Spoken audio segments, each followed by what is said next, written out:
इफ्तार की दावत कबूल करके आए हुए आप तमाम मेरे मोहतरम बुजुर्गों, दोस्तों, पत्रकार मित्रों, मेरी माँ बहनें, आप सब लोगों का तहे दिल से मैं शुक्रिया अदा करता हूँ कि हर साल की तरह आप इस साल भी आपने इफ्तार की दावत हमारी कबूल की और यहाँ पे इफ्तार में आपने शिरकत की। रमज़ान के इस मुबारक महीने में आपने हमने जो ये इबादतें की, ज़कात फितरा अदा की, नमाज़ें अदा की, तरावी अदा की, इफ्तार की, सहरी की, अल्लाह के बारगाह में सजदा किया, उसे अल्लाह ताला कबूल फरमाए और उसके जानिब से आपके हमारे इस मुल्क में भाईचारगी और अमन हमेशा कायम रखे। यही हाथ उठा करके आपने हमने दुआ मांगनी चाहिए। रमज़ान रोज़ा रखना सिखाता है। हिंदू मज़हब में उपवास रखा जाता है, क्रिश्चियनों में फास्टिंग ईस्टर में रखा जाता है। चाहे वो रोज़ा है, फास्टिंग है या उपवास है, सभी मज़हबों के अंदर ये जो रोज़ा है इसका फ़ायदा इंसानी जिस्म से ताल्लुक़ रखता है। क्योंकि आप जब रोज़ा रखते हैं, उपवास करते हैं, फास्टिंग करते हैं, आप अपनी नफ्स पे कंट्रोल करते हैं, आप अपनी चाहतों पे कंट्रोल करते हैं, आप अपनी बुरी आदतें अगर कोई है तो उस पर आप कंट्रोल करते हैं और आप खुदा की बारगाह में इबादत करते हैं। इबादत क्या है? प्रार्थना क्या है? ये मेडिटेशन है। नमाज क्या है? आप गौर से देखिए, बाबा रामदेव हजारों करोड़ रुपए के मालिक बन गए योगा सिखाते सिखाते, और वही है जो नमाज के अंदर आपके हमारे सारे पोस्टर्स है। बाबूजी, नमाज में जिस तरह से हम झुकते हैं, नी के ऊपर झुकते हैं, सिजदा करते हैं, ये तमाम योगा के पोस्टर्स हैं। हिंदू धर्म के अंदर भी यही सारी रीति रिवाज है। कहना ये चाहता हूं कि तमाम मजहबों के अंदर के जो भी मजहबी रीति रिवाज हैं वो सभी इंसान के जिस्म से ताल्लुक रखते हैं, हेल्थ से ताल्लुक रखते हैं। ये बात अलग है, हमने उसको धर्मों में, भाषा में, प्रांत में, मुल्कों में बांट दिया है, मगर ये सब इंसान के लिए ज़रूरी है। इम्यून सिस्टम बिल्ड होता है। पूरे कोविड में ICMR ने यही कहा कि आपको फला चीज़ करना चाहिए, फला चीज़ करना चाहिए, काढ़ा पीना चाहिए, इस तरह से नाक धोना चाहिए, मुंह धोना चाहिए, आँख धोना चाहिए, हाथ धोना चाहिए, पैर धोना चाहिए। ये हज़ारों साल से इस्लाम में वज़ू हम करते आए हैं, वही काम आज मेडिकल साइंस ने बताया। आज 12 घंटे का इंटरमीडिएट फास्टिंग करना चाहिए, डॉक्टर्स बोलते हैं। जिसको वजन कम करना है, ब्लड प्रेशर कंट्रोल करना है, डायबिटीज़ कंट्रोल करना है, उसे कहा जाता है कि 12 घंटे का इंटरमीडिएट फास्टिंग कीजिए। इंटरमीडिएट फास्टिंग क्या है? तो रोज़ा है, उपवास है, फास्टिंग है। ये सभी मजहबों के अंदर जो भी धार्मिक रीति रिवाज है ये इंसान के जिस्म से ताल्लुक़ रखता है। बाबूजी, हमारे मजहब में हमारे प्रोफेट मोहम्मद मुस्तफ़ा सल्लल्लाहु अलैहि वसल्लम ने फरमाया था कि एक रोटी कम खाइए। अब एक रोटी कम खाइए का हिसाब अगर आप गिनो तो मुल्क के, दुनिया के अंदर की आबादी 800 करोड़ है। अगर 400 करोड़ ने एक रोटी कम खाई तो 200 करोड़ लोग 2 रोटी खा सकते हैं, और उसके साथ में दाल भी कम लगेगी, सब्जी कम लगेगी, और अन्य ग़िज़ा जो उसके साथ खाते हैं वो भी कम लगेगा।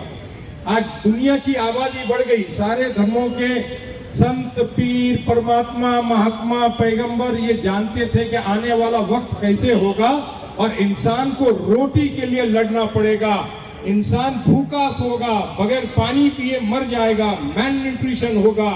आज शहरों के अंदर हम इमारतों के अंदर पानी बर्बाद करते हैं, पार्टियों में पानी बर्बाद करते हैं, होटलों में पानी बर्बाद करते हैं, और गाँव में और मुल्कों में लोग बगैर पानी के मरते हैं, प्यासे मरते हैं, बगैर रोटी के मरते हैं। अगर दुनिया का इंसान, अगर सभी मजहबों की अगर अपनी सीख के ऊपर चलेगा तो इस दुनिया का कोई गरीब आदमी भूखा नहीं सोगा।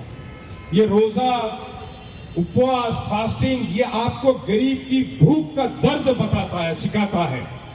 ये प्यासा जो मर रहा है उसकी प्यास की दर्द आपको बताता है। ये सारा चीज इंसान ने सीखना चाहिए, महसूस करना चाहिए और अपने शरीर का ध्यान रखना चाहिए। इसके लिए उपवास, फास्टिंग और रोजा है।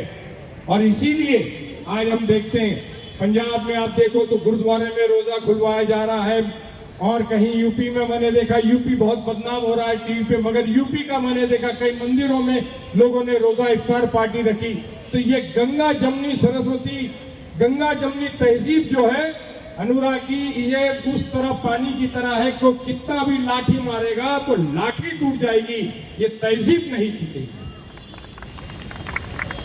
हमारे मजहब में कहा गया, हुजूर ने फरमाया कि भाई तालीम दीजिए, बच्चियों को पढ़ाइए। सबसे पहली स्कूल हमारे हुजूर के घर में शुरू हुई, औरतों की स्कूल शुरू हुई। हमारे आपके शहर के अंदर देखिए बुरखे को लेके, नकाब को लेके पूरे हिंदुस्तान में बवाल उठा, तमाशा हुआ।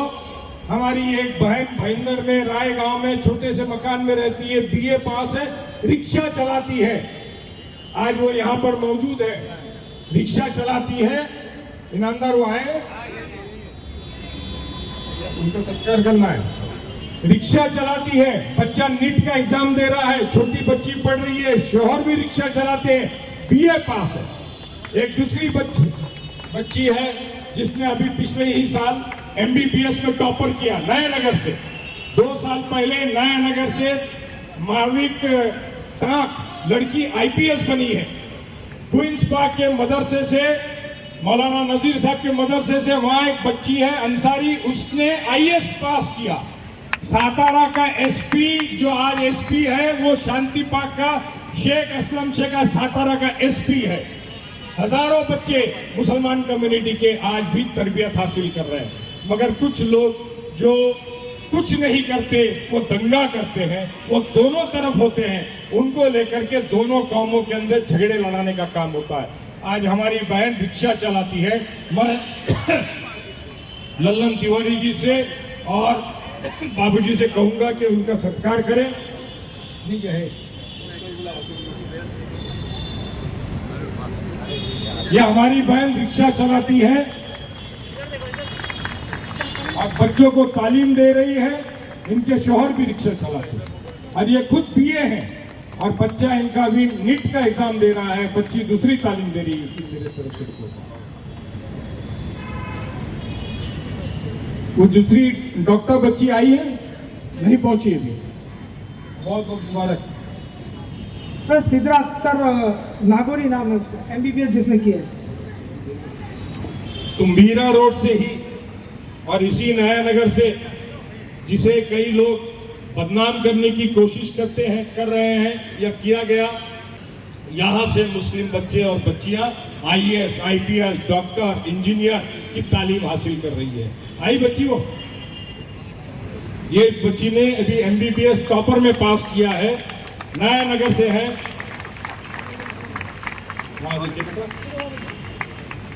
इनकी वालदा भी डॉक्टर है। हुजूर ने फरमाया था कि एक बच्ची पढ़ेगी तो 10 पुश्तों को पढ़ाएगी, एक बच्ची तालीम हासिल करेगी तो 10 पुश्तों को पढ़ाएगी। ये आपके हमारे सामने मिसाल है। ये बच्ची, इसकी वालदा डॉक्टर है, उसने अपनी बच्ची को डॉक्टर बनाया। और हमारे में कहा जाता है, हमारे कौम में, कि राजस्थानी लोग बच्चियों को पढ़ाते नहीं।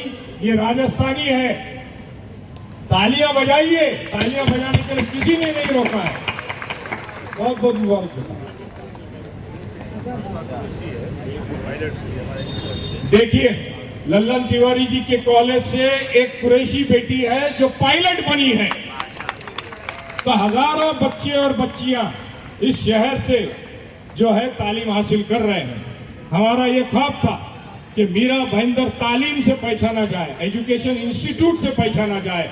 आज वही है कि तमाम 200 से ज्यादा एजुकेशन इंस्टीट्यूट आज मीरा भाईंदर में है। देखिए, इसी नयानगर का एक बच्चा है, इनके कॉलेज से पढ़ा है तिवारी जी के, जो गूगल में काम कर रहा है और 1.25 करोड़ रुपए की तनख्वाह पा रहा है। नयानगर का बच्चा है। मतलब अच्छी बात है। मैं चाहूंगा, मीडिया वालों ने बहुत बेहतरीन रोल अदा किया अनुराग जी। जो मीरा भाईंदर में जो कुछ भी हादसा हुआ उसे शांत करने में, उसका पूरा श्रेय मीरा भाईंदर के पत्रकारों को जाता है। जोर से तालियां की बरसात होनी चाहिए। अगर इन्होंने अपना किरदार इस वक्त नहीं निभाया होता तो मीरा भाईंदर के अंदर शांतता नहीं होती। ये आग सिर्फ मीरा भाईंदर नहीं तो राज्य में कहीं भी भड़क सकती थी, मुल्क में कहीं भी भड़क सकती थी। मैं आज आप लोगों की तरफ से पूरे मीरा भाईंदर के पत्रकारों का भी शुक्रिया अदा करता हूं और आप आए हुए तमाम मौजूद हजरात का जो डाइस पे आप सबका शुक्रिया अदा करता हूं। बहुत बहुत शुक्रिया। जय हिंद, जय महाराष्ट्र, खुदा हाफिज।